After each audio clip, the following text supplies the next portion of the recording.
entered the hall, which was the room selected and arranged for the gathering because of its size. The younger men and maids were at last just beginning to dance. Bathsheba had been perplexed how to act, for she was not much more than a slim young maid herself, and the weight of stateliness sat heavy upon her. Sometimes she thought she ought not to have come under any circumstances. Then she considered what cold unkindness that would have been, and finally resolved upon the middle course of staying for about an hour only, and gliding off unobserved, having from the first made up her mind that she could on no account dance, sing, or take any active part in the proceedings. Her allotted hour having been passed in chatting and looking on, Bathsheba told Liddy not to hurry herself, and went on to the small parlour to prepare for departure, which, like the hall, was decorated with holly and ivy, and well lighted up. Nobody was in the room, but she had hardly been there a moment when the master of the house entered. "Mrs. Troy, you are not going?" he said. "We've hardly begun." "If you'll excuse me, I should like to go now." Her manner was restive, for she remembered her promise, and imagined what he was about to say. "But as it is not late," she added, "I can walk home and leave my man and Liddy to come when they choose." "I've been trying to get an opportunity of speaking to you," said Boldwood. "You know perhaps what I long to say." Bathsheba silently looked on the floor. "You do give it?" he said eagerly. "What?" she whispered. "Now that's evasion. Why, the promise. I don't want to intrude upon you at all, or to let it become known to anybody. But do give your word. A mere business compact, you know, between two people who are beyond the influence of passion." Boldwood knew how false this picture was as regarded himself, but he had proved that it was the only tone in which she would allow him to approach her. "A promise to marry me at the end of 5 years and 3/4. You owe it to me." "I feel that I do," said Bathsheba. "That is, if you demand it.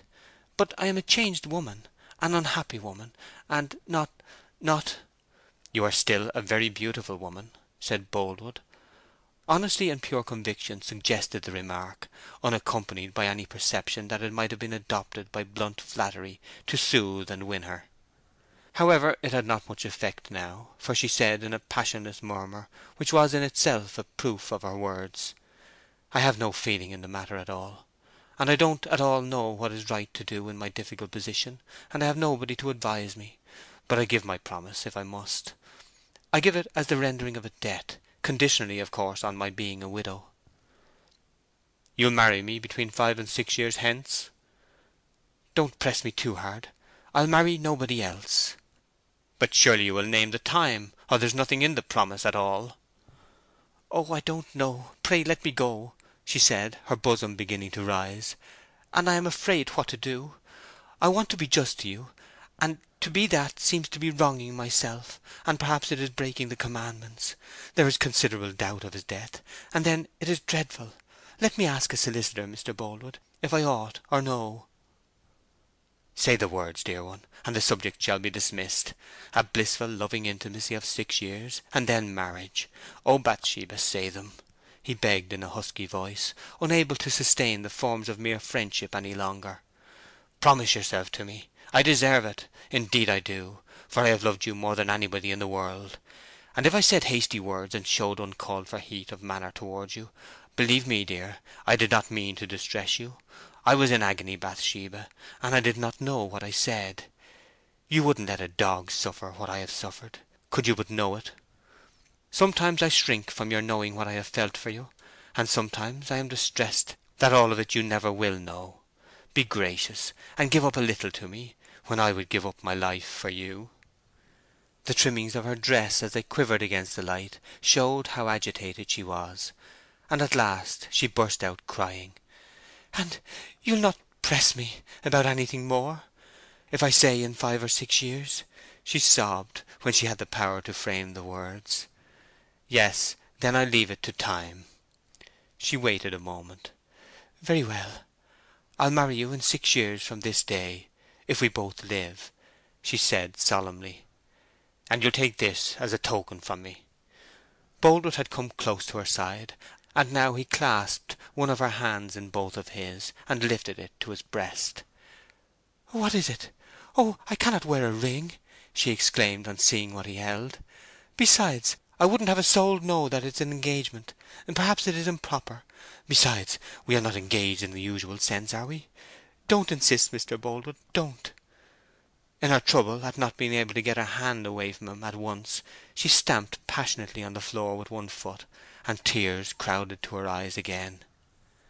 "It means a simple pledge, no sentiment, the seal of a practical compact," he said more quietly, but still retaining her hand in his firm grasp. "Come now," and Boldwood slipped the ring on her finger. "I cannot wear it," she said, weeping as if her heart would break. "You frighten me almost. So wild a scheme. Please let me go home." "Only tonight. Wear it just tonight, to please me." Bathsheba sat down in a chair, and buried her face in a handkerchief, though Boldwood kept her hand yet. At length she said in a sort of hopeless whisper, "Very well, then. I will tonight, if you wish it so earnestly. Now loosen my hand. I will, indeed I will wear it tonight." "And it shall be the beginning of a pleasant secret courtship of 6 years, with a wedding at the end?" "It must be, I suppose, since you will have it so," she said, fairly beaten into non-resistance. Boldwood pressed her hand, and allowed it to drop in her lap. "I am happy now," he said. "God bless you." He left the room, and when he thought she might be sufficiently composed, sent one of the maids to her. Bathsheba cloaked the effects of the late scene as she best could, followed the girl, and in a few moments came downstairs with her hat and cloak on, ready to go. To get to the door it was necessary to pass through the hall, and before doing so she paused on the bottom of the staircase, which descended into one corner, to take a last look at the gathering. There was no music or dancing in progress just now. At the lower end, which had been arranged for the work folk specially, a group conversed in whispers and with clouded looks. Boldwood was standing by the fireplace, and he too, though so absorbed in visions arising from her promise that he scarcely saw anything, seemed at that moment to observe their peculiar manner, and their looks askance. "What is it you are in doubt about, men?" he said. One of them turned and replied uneasily, "It was something Laban heard of, that's all, sir." "News? Anybody married or engaged, born or dead?" inquired the farmer gaily. "Tell it to us, Tall. One would think from your looks and mysterious ways that it was something very dreadful indeed." "Oh no, sir, nobody is dead," said Tall.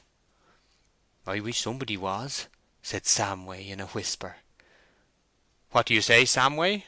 asked Boldwood somewhat sharply. "If you have anything to say, speak out. If not, get up another dance." "Mrs. Troy has come downstairs," said Samway to Tall. "If you want to tell her, you had better do it now." "Do you know what they mean?" the farmer asked Bathsheba across the room.